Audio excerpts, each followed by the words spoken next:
네, 안녕하세요. 오늘 당신과 함께 아주 흥미로운 여정을 떠나볼 텐데요. 뇌에 관한 유튜브 강의 영상을 좀 깊게 들여다보려고 합니다. 1.4kg의 우주라고도 하죠. 이 복잡한 뇌의 구조, 또 작동 방식의 핵심을 좀 명확하고 재미있게 풀어보는 게 목표입니다. 준비되셨나요? 바로 시작하죠. 네, 반갑습니다. 이 영상 보니까 뇌의 어떤 기본적인 발생부터 신경세포 활동까지 정말 방대한 내용을 다루더라고요. 근데 오늘은 그중에서도 당신이 꼭 아셨으면 하는 핵심, 그리고 그 연결고리들을 중심으로 이야기 나눠보겠습니다. 네, 좋습니다. 그럼 가장 먼저 궁금한 건 이거예요. 뇌는 도대체 왜 존재하는 걸까? 영상에서는 좀 놀라운 가설을 제시하죠. 움직임을 위해서 진화했다고요? 특히 그 우렁챙이 얘기가 참 인상 깊었어요. 어릴 때는 막 헤엄쳐 다니는데 한 곳에 딱 정착하면 자기 뇌를 스스로 소화해버린다니, 움직이지 않으면 뇌가 필요 없다. 이게 당신의 뇌를 이해하는 데 어떤 의미가 있을까요? 네, 그게 아주 중요한 포인트입니다. 뇌가 단순히 우리가 생각만 하려고 있는 게 아니라는 거죠. 결국에는 환경에 반응하고 또 생존에 필요한 움직임을 만들어내기 위해 발달했다는 겁니다. 이런 관점에서 보면 뭐랄까, 당신이 굉장히 추상적인 생각을 할 때도 공간이나 움직임 같은 비유를 쓰는 이유를 좀 짐작해 볼 수 있어요. 그리고 뇌 구조 자체도 그렇죠. 그 복잡한 주름 있잖아요. 이랑과 고랑.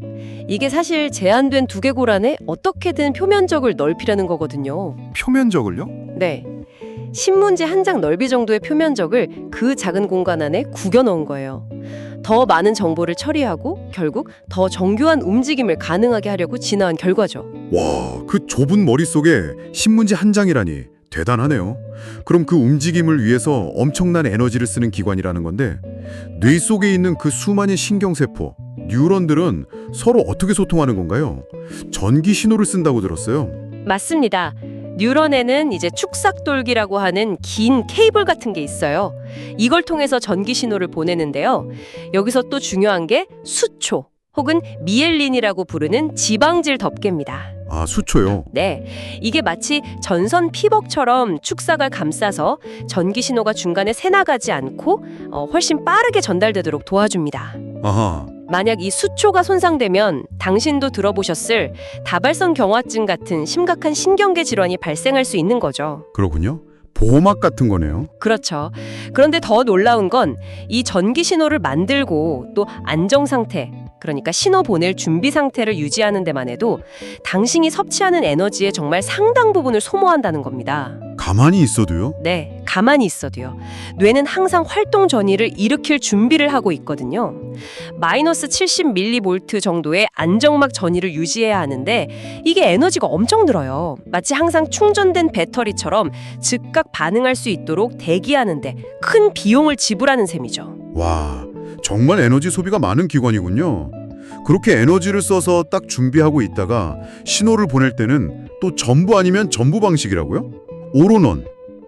약한 자극에는 아예 반응 안 하다가 어떤 기준, 역치값을 넘으면 무조건 최대치로 신호를 쏜다는 거잖아요. 꼭 0 아니면 1, 디지털 신호 같아요, 그럼? 약한 자극이랑 강한 자극은 어떻게 구별하죠? 신호 크기는 똑같다면서요. 아주 좋은 질문입니다. 신호 자체의 크기, 즉 활동 전이의 크기는 일정해요. 대신에 그 신호를 얼마나 자주 보내느냐, 그 빈도로 강도를 조절하는 겁니다. 아, 빈도요? 네, 약한 자극에는 좀 듬성듬성, 예를 들어 1초에 몇 번 보내고, 강한 자극에는 1초에 수백 번씩 아주 빠른 속도로 발사하는 거죠. 그러니까 디지털 신호 같지만 그 빈도와 타이밍 패턴으로 훨씬 더 복잡하고 미묘한 정보를 전달하는 겁니다. 그렇군요. 빈도와 패턴. 흥미롭네요. 그리고 이런 신호들을 처리하는 뇌의 영역들도 굉장히 체계적으로 나뉘어 있다고 하던데요? 네, 맞습니다. 영상에서도 삼위일체 뇌 모델을 비유적으로 설명하더라고요. 물론 이건 단순화된 비유지만 이해를 돕는 데는 유용하죠. 네, 저도 이해하기 쉬웠어요. 가장 안쪽 오래된 부분인 뇌간이랑 손에는 생명 유지에 필수적인 기본 기능, 숨쉬고 심장 뛰고 이런 거요. 그리고 중간에 변연계는 감정이나 기억 같은 포유류적인 특성들. 그렇죠. 그리고 가장 바깥쪽, 가장 최근에 진화한 심피질은 이제 고등 인지 기능, 이성적 사고, 언어, 미래 계획 등을 담당합니다. 특히 그 심피질 중에서도 앞부분 전두엽은 목표를 설정하고 계획하고 충동을 억제하고 의사결정을 내리는 말 그대로 당신의 삶을 관리하는 CEO네라고 할 수 있죠. 와, 시연해. 표현이 딱 맞네요. 네, 뇌 기능이 이렇게 진화적으로 층층이 쌓여 있다는 건 결국 우리의 어떤 행동이나 결정에 본능, 감정, 이성이 얼마나 복잡하게 얽혀서 작용하는지를 보여주는 거죠. 아, 그리고 뇌 안에 우리 몸 지도가 그려져 있다는 호몬클루스 개념도 진짜 신기했어요. 뇌에서 손이나 입술을 담당하는 영역이 실제 우리 몸 크기 비율에 비하면 엄청나게 크다는 거잖아요. 맞습니다. 그만큼 손과 입술이 정교한 움직임, 또 아주 예민한 감각을 필요로 하기 때문에 뇌가 그 부분에 더 많은 자원, 그러니까 뉴런과 처리 공간을 할당하는 겁니다. 마치 중요한 부분은 고해상도로 확대해놓은 지도 같다는 생각이 들었어요. 정확한 비유입니다. 그게 바로 당신의 뇌가 세상을 인식하고 또 세상과 상호작용하기 위해 어떤 신체 부위를 더 중요하게 여기는지 보여주는 시각적인 증거라고 할 수 있죠. 네. 오늘 이렇게 쭉 얘기를 나눠보니까 뇌라는 게 단순히 생각만 하는 기계가 절대 아니네요. 움직임을 위해 진화했고 전기신호라는 아주 독특한 언어를 사용하고 또 생존에 필요한 기본 기능부터 아주 고등 정신활동까지 굉장히 정교하게 조직되어 있다는 걸 다시 한번 확인했습니다.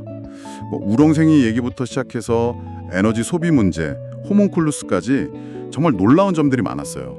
그렇죠. 이 모든 복잡한 메커니즘은 결국 생존과 번영이라는 궁극적인 목표를 향해서 아주 정교하게 설계된 결과로 보입니다.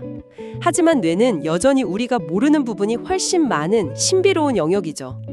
오늘 나눈 이런 이야기들을 바탕으로 당신 스스로에게 이런 질문을 한번 던져보시면 어떨까 싶어요.